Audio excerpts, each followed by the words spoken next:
Psychology বলে মন থেকে কোনো জিনিস চাইলে নাকি সেটা পাওয়া যায়। যেটা চাইতে হবে সেটা মন থেকে চাইতে হবে এবং তার জন্য মন থেকে প্রার্থনা করতে হবে। ছোট্ট একটা গল্প বলি। একদিন এক ভদ্রলোক প্লেন ধরার জন্য এয়ারপোর্টে যাচ্ছিলেন। রাস্তায় জ্যামে আটকে গেলেন। উনি গাড়ি থেকে নেমে দৌড় দিতে শুরু করলেন।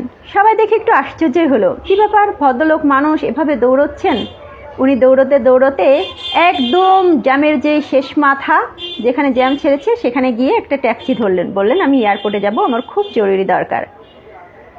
তো এয়ারপোর্টে গিয়ে উনি যখন টিকিটে ছিল মারছেন তখন ওনাকে সবাই বলছেন আপনি খুব লাকি মানুষ যে আপনি আর কিছুক্ষণ পরে যদি আসতেন, কয়েক সেকেন্ড পরে আসলে প্লেনটি পেতেন না। তো ভদ্রলোক প্লেনে উঠে বসলেন। প্লেনটি যখন ছাড়লো ভদ্রলোক হাঁপ ছেড়ে বাঁচলেন। 1 ঘন্টা 2 ঘন্টা প্লেন ওড়ার পরে প্লেনটি দুলছে। তখন প্লেনে ঘোষণা আসলো যে প্রচুর পরিমাণে ঝড় বৃষ্টি হচ্ছে, প্লেন আর চলবে না, সামনে একটা এয়ারপোর্ট আছে সেখানে প্লেনটি নামবে। তো যথারীতি সেখানে প্লেনটি নামলো। নামার পর ভদ্রলোকটি খুব জোরে জোরে চিল্লাচ্ছে।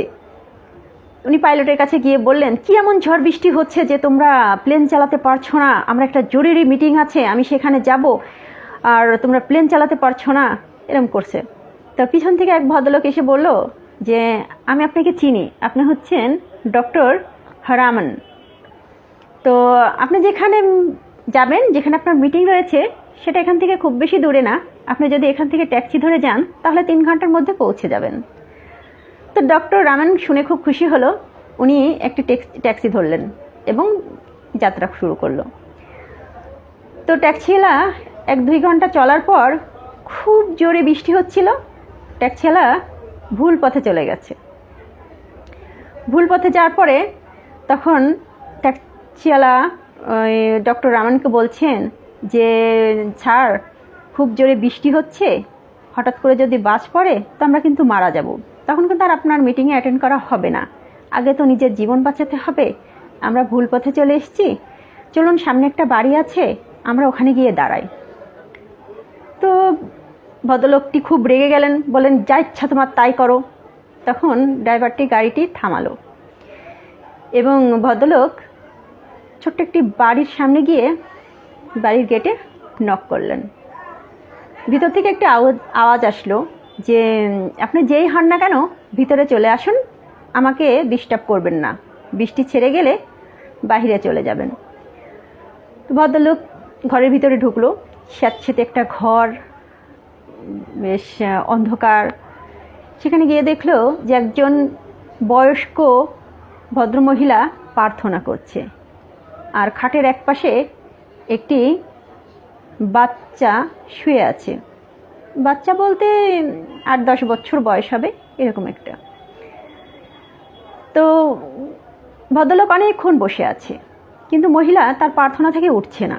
10 মিনিট, 20 মিনিট, 25 মিনিট পরে ভদ্রমহিলা প্রার্থনা থেকে উঠলেন।